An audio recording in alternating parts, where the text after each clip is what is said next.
Asia cup 2025 India versus UAE. भाई ये होती है बादशाहों की एंट्री और पहले मैच के अंदर ही भाई हिस्ट्री क्रिएट कर दिया, रिकॉर्ड बना दिया। 57 रन के ऊपर जनाब पूरी यूएई की टीम को जो है वो तहस नहस कर दिया, छट्टी का दूध याद करवा के रख दिया। 3 कुलदीप यादव जो है वो विकेट उड़ा के ले गया और उसके बाद क्या इंडिया ने फैंटा लगाया है, क्या इंडिया ने कंप्रिहेंसिवली जीता है, लेकिन India hats off to you man, you have done a wonderful job. कई दफा क्रिकेट के मुकाबले पे कुछ ना कहना ही हजार बातें कहने वाली बात बन जाती है। क्रिकेट से जो आपने ज्यादती की है, ये मैंने पहले कभी नहीं देखा कि होम टीम को इस तरह से मार पड़ी हो। कहता है 50 में अगर आप ऑल आउट हो जाते हैं अपनी होम टेरिटरी पे। जनरली हाई स्कोरिंग ग्राउंड नहीं समझा जाता दुबई को। 144 के around is the average that we are looking at. India ऐसी पोजीशन में है कि उनको टेंशन नहीं है, टॉस जीते टॉस हारे, उनकी टीम कंप्लीट है। यूएई ऐसा है, उनको अपनी स्ट्रेंथ देखनी चाहिए। की बात है कि ये यूएई की जो टीम है ना, इसने अभी पाकिस्तान को भी खेला और अफगानिस्तान को भी खेला। भाई पाकिस्तान और अफगानिस्तान के खिलाफ तो ये बड़े करीब आ रहे थे और वो तो फिर बैटिंग की मुश्किल कंडीशंस थी, ये तो बैटिंग की आसान कंडीशंस। वो कुलदीप यादव आता है, वो 1 ओवर में 3 विकेटें ले लेता है, फिर जसप्रीत बुमराह शुरू में यॉर्कर मार के ओपनिंग दे देता है, फिर उसके बाद शिवम दुबे जो आज एक तरीके से स्टपनी बॉलर खेल रहा है क्योंकि आज अर्शदीप को नहीं खिलाया, बहुत बड़ी सरप्राइजिंग कॉल थी, वो भी आगे 3 विकेटें ले लेता है। भाई ये कौन सा यूएई था जो पाकिस्तान और अफगानिस्तान के खिलाफ तो इतना करीब करीब आ रहा था। 57 पे पूरी टीम लटक गई है और ऐसा भी नहीं है कि इनका आगाज अच्छा नहीं था, आगाज ठीक ही इनको मिल गया था, लेकिन उसके बाद तू चल और मैं आया वाली कहानी होती रही है। 26 पे पहला, 29 पे दूसरा, 47 पे टेक्निकली 47 पे ये 2 आउट थे, 47 पे 2 आउट और 57 पे सारी टीम आउट। तो यूएई वाले जनाब को इनको कोई अच्छा सा कोई खिलाएं पिलाएं, कोई बताएं, कोई सिखाएं, ये बिल्कुल फारग हो गए। 47 पे 2 से 57 पे 10। इंडिया ने ठीक ठाक किस्म की फैंटे लगाते हुए और कॉन्फिडेंस को बूस्ट करते हुए हाईली कॉन्फिडेंट टीम बनते हुए अब ये में जा रहे हैं। It is not a worry for Pakistan, it's a worry for many other countries because India has announced his arrival. इस मुकाबले पे जो तबसरा करना भी फजूल सी बात लगती है, क्योंकि ऐसे लग रहा था जैसे कि कोई मतलब मेरा है कि हार्वर्ड यूनिवर्सिटी का मुकाबला हो गया KG2 की टीम के साथ। इतना फर्क था दोनों में और ऐसी इम्पॉसिबल भी प्लेइंग कंडीशंस नहीं थी। ये तो भारतीय बॉलर्स ने आउटस्टैंडिंग शादी क्या कहेंगे सर? बेसिकली देखा जाए तो ये पहली बात तो नहीं हुआ, जैसे आपने बोला कि छोटी टीम, वो छोटी टीम हो या बड़ी टीम हो, बादशाह ही होता है। जैसे कि आपने बोला बाप भी होता है, छोटी टीम हो या बड़ी टीम हो। उन्होंने हिस्ट्री क्रिएट हर दफा ही की है, ना कि इस दफा ये पहली बार तो नहीं हुआ। ये एशिया कप का रिकॉर्ड है, एशिया कप का तो रिकॉर्ड होगा, लेकिन मैं आपको ये समझाऊंगा यूएई जो खेलने आई थी, इनको ये नहीं पता कि आगे टीम कौन सी खेलने आ रही है, टीम कौन सी परफॉर्म करने आ रही है। मुंह उठा के चले आते हैं खेलने के लिए, ना इनको पता होता है कि भाई खेलना इनके साथ है। इनके मैं कहता हूँ 57 रन यार, आप कितना स्कोर कम स्कोर मैं कहता हूं 10 ओवरों का 7 ओवरों का स्कोर सर, ये 7 ओवर ज्यादा बोल दिए, मैं तो 5-6 ओवरों को बोलूंगा। इंडिया उनके लिए शुभमन गिल और अभिषेक, ये 2 बंदे काफी उनके लिए। मैं कहता हूं टीम ने हमेशा उसके मद्द मुकाबिल जो भी टीम आई है उसमें टेरर पैदा ही किया और इंडियंस का काम बिलखुसूस क्रिकेट में उनका काम है टेरर पैदा करना है, खौफ पैदा करना है, खौफ पैदा करके उनको जिल्लत में शिकस्त से दो चार करने वाली टीम ही सिर्फ पाकिस्तान के लिए है कि भाई तैयार हो, जो उन्होंने पहले प्रेशर क्रिएट कर दिया यूएई। बिल्कुल पाकिस्तानी जब भी इंडिया के सामने आते हैं ग्राउंड में उतरने से पहले ही पाकिस्तानी टीम की शलवार हमेशा गीली हो चुकी है। इस दफा भी जितने पाकिस्तानी प्लेयर्स हैं, जितने भी हैं, उनकी शलवार गीली हो रही है, न सिर्फ टांगे कांप रही है। थोड़ी सी बैटिंग में रन वन दिख जाते, ये तो पता ही था कि यूएई ने जब इंडिया ने बैटिंग अप बॉलिंग सेलेक्ट कर ली थी तो इन्हें इतना तो स्कोर बनाना नहीं था। लेकिन मेरे लिए जो सबसे ज्यादा हैरानी की बात है कि ये यूएई की जो टीम है ना, इसने अभी पाकिस्तान को भी खेला और अफगानिस्तान को भी खेला। भाई पाकिस्तान और अफगानिस्तान के खिलाफ तो ये बड़े करीब आ रहे थे और वो तो फिर बैटिंग की मुश्किल कंडीशंस थी, ये तो बैटिंग की आसान कंडीशंस थी। और शुरू में आपने देखा भी बड़े जबरदस्त इंटेंट से यूएई ने शुरुआत की, ऐसा लगा यार आज जरा थोड़ा सा इंडिया को तंग कर देंगे। 6 ओवर में 41 रन बना लिए, डिसेंट लग रहा था मामला है। लेकिन भाई साहब उसके बाद पहले तो आज दिन का पहला सरप्राइज था गौतम गंभीर और सूर्या कुमार यादव। इन्होंने जो हम सबको दिखाया वो इन्होंने किया नहीं, इन्होंने दिखाया नहला डाला दहला। ये दिखाते रहे जितेश शर्मा को ट्रेनिंग सेशन के अंदर, उसी को प्रायोरिटी देते रहे। संजू सैमसन आराम करते रहे बैक सीट के ऊपर, ऐसा लगा कि संजू तो खेलेगा नहीं, लेकिन संजू खेल गया। वरुण कुलदीप अच्छा आगे चलकर टूर्नामेंट में खेलेंगे जब स्पिन विकेट होगी। अबे भाई early in the tournament rock hard, इस तरह की विकेट है। रसल लार्डन ने लोगों को आवाज बजा के भी दिखाई कि भाई साहब देख लो कितनी रॉक हार्ड विकेट है, ग्रास की क्लियर भी है, वहां आप 3 फ्रंट लाइन स्पिनर खिला रहे हो।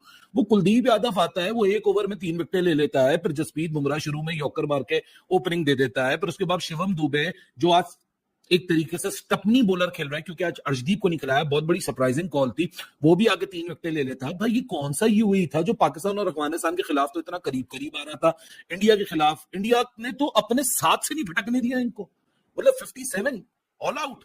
और सबसे ज्यादा हैरानी कि अभी तो स्पिनर्स की परफॉर्मेंस अगर मैं देखूं, कुलदीप यादव, वरुण चक्रवर्ती, अक्षर पटेल, ये तो स्पिन विकेट नहीं थी। इस विकेट के ऊपर अगर स्पिनर्स ने इस तरह की परफॉर्मेंस दी है तो भाई साहब जब आगे चलकर टूर्नामेंट में स्पिन का फैक्टर आ जाएगा फिर क्या होगा? क्योंकि ये तो अभी इंडिया ने सिर्फ वार्म अप करना था। कहा यह जा रहा था जनवरी फेब से इन लोगों ने एज अ टीम कोई T20 क्रिकेट नहीं खेली है, ये तो शायद स्ट्रगल करेंगे अर्ली ऑन। अभी तो जंग होगा, जंग उतारने में टाइम लगेगा, थोड़ा तो इंतजार कर जाओ, अभी पता चलेगा कैसा खेलेंगे। भाई ये तो पलट के ही नहीं देखा। और मेरे लिए अगेन वही वाली बात कि it is astonishing to have that kind of believe in this moment कि भाई ये बॉलिंग अटैक आगे चल के टूर्नामेंट में क्या करने वाला है। क्योंकि अभी तो अर्शदीप सिंह नहीं खेल रहा जिसने 2024 का वर्ल्ड कप जितवाया, जो कि उस टूर्नामेंट का हाईएस्ट विकेट टेकर था, इंडिया के लिए मोस्ट वैल्यूएबल प्लेयर था। और वो बंदा अगर आज 11 में नहीं खेल रहा, वो इस मिक्स में नहीं है, तब भी इंडिया के पास 6 बॉलिंग ऑप्शन है। अभिषेक शर्मा को इन्होंने इस्तेमाल किया नहीं। इस मिक्स के बाद जहां 8 तक बैटिंग सिक्योर है, ये एक बोल्ड आपको 11 दिख रही है जो कि out of all those discussions and all those speculations कि ये हो जाएगा, फला हो जाएगा, संजू की जगह जितेश खेल जाएगा, कुछ नहीं किया, तो कुछ रन ही नहीं छोड़े 57।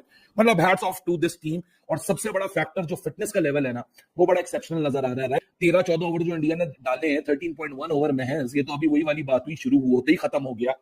इस 13.1 ओवर में इंडिया की फिटनेस, बॉडी लैंग्वेज, बॉलिंग की accuracy, the combination that this bowling have, अभी से खतरे की घंटी सारी टीमों के लिए जग चुकी है। कि जो कहा जा रहा है ना कि India is a tournament favourite, वो गलत नहीं है। लोग यहाँ ओवर एग्जैचुरेट नहीं कर रहे, लोग ओवर कैलकुलेट नहीं कर रहे। हार्दिक पांड्या, जसप्रीत बुमराह, अक्षर पटेल, वरुण चक्रवर्ती, कुलदीप यादव, शिवम दुबे उसी यूएई को आसान बैटिंग कंडीशन में 57 पे ऑल आउट कर रहे हैं। वही यूएई जो पाकिस्तान और अफगानिस्तान के सामने कभी 140 बना रही है, कभी 130 बना रही है, कभी 170 बना रही है, कभी 31 रन से हारी है, कभी 4 रन से हार रही है, करीब आ रही है। यही मोहम्मद वसीम, यही यासिर खान अंधाधुन छक्के लगा रहे हैं। Mohammad Wasim, Yasir Khan among the top hit 6 hitters से अभी जो कंक्लूड हुआ है हमारा ट्राई सीरीज। और यहाँ आके ऐसे ढेर हुए हैं, तो credit lies with India's bowling that they are damn too good. कोई 150 मांग रहा था, कोई कह रहा था 200 हो जाए, कुछ हो जाए, बैटिंग देखने को मिले। देख लें जनाब, आप बैटिंग, आप बॉलिंग ही देखने को मिल रही थी आपके आज मैच में। इंडिया ने ज़ाहिर है कि टॉस फिर जीत के पहले फील्डिंग का फैसला किया था। और इसमें तो कोई रॉकेट साइंस है नहीं टू गेस करना अब इसमें क्या कहानी है कि हाँ जी इंडिया पहले बॉलिंग करे या बैटिंग करे। They were the favourites. वो 95-7 whatever percentage you wanted to give, 99% दे दे या 100% ही दे दे। 57 जैसे छोटा is probably the decent word, शर्मनाक सही बात है कि 57 पे जब ये आउट हो जाएंगी। ये यूएई खेली है पाकिस्तान के खिलाफ भी, अफगानिस्तान के खिलाफ भी, लेकिन अच्छा मुकाबला किया टू बी वेरी ऑनेस्ट। इन्होंने बीच में कुछ मैचों में पाकिस्तान के खिलाफ 176 भी कर गए थे, तो अफगानिस्तान के खिलाफ भी बेशक उनकी हल्की टीम थी, they came very close to win the match chasing 170। लेकिन आज तो भाई ये जो परफॉर्मेंस है तो डिफरेंस तो दिख रहा है कि प्लेइंग अगेंस्ट अफगानिस्तान, पाकिस्तान, तब ये टीम लग रहा था कि हाँ जरा बेहतर है, खेल सकती है, बहुत अच्छा खेल जाए तो शायद कि ये कमाल भी कर सकती है। लेकिन यार आज जब ये बिग बॉयज, आज ये हथे चढ़े हैं बिग बॉयज के, तो बिग बॉयज ने फिर इनकी ऐसी चटनी बना दी है, ऐसी चटनी बनाई है कि बस आप क्या बोले। 57 पे पूरी टीम लटक गई है। और ऐसा भी नहीं है कि इनका आगाज अच्छा नहीं था, आगाज ठीक ही इनको मिल गया था, लेकिन उसके बाद तू चल और मैं आया वाली कहानी होती रही है। 26 पे पहला, 29 पे दूसरा, 47 पे टेक्निकली 47 पे ये 2 आउट थे, 47 पे 2 आउट और 57 पे सारी टीम आउट। तो यूएई वाले जनाब कोई इनको कोई अच्छा सा कोई खिलाएं पिलाएं, कोई बताएं, कोई सिखाएं, या बिल्कुल फारग हो गए। 47 पे 2 से 57 पे 10, बहुत मतलब ये तो क्या बोला जाए, अल्फाज कम पड़ गए हैं इसको एक्सप्लेन करने के लिए कि ये क्या इनके साथ काम हुआ। यूएई भी साइड पे हो गया 57 पे, तो पावर प्ले के रन्स कर लिए इन्होंने 6 ओवरों में भी। अगर 57 हो तो मेरे ख्याल में इतना ही टोटल है। आजकल तो इंडिया 6 ओवरों में जाहिर है 60, 70, 80, 90 पता नहीं कितने रन्स पिछले किए हुए, तो पावर प्ले के ये रन्स कर चुके हैं। और बहुत ही बोरिंग और वन साइडेड वाला ये मैच, ऑब्वियसली एक्सपेक्टेशन थी कि वन साइडेड ही होगा, लेकिन इतना ज्यादा वन साइडेड के 57 पे कुलदीप यादव, वरुण चक्रवर्ती, वो दुबे ने आगे इनको डबो दिया यार। दुबे से भी 2 ओवर 4 रन, 3 खिलाड़ी तो दुबे आउट कर गया।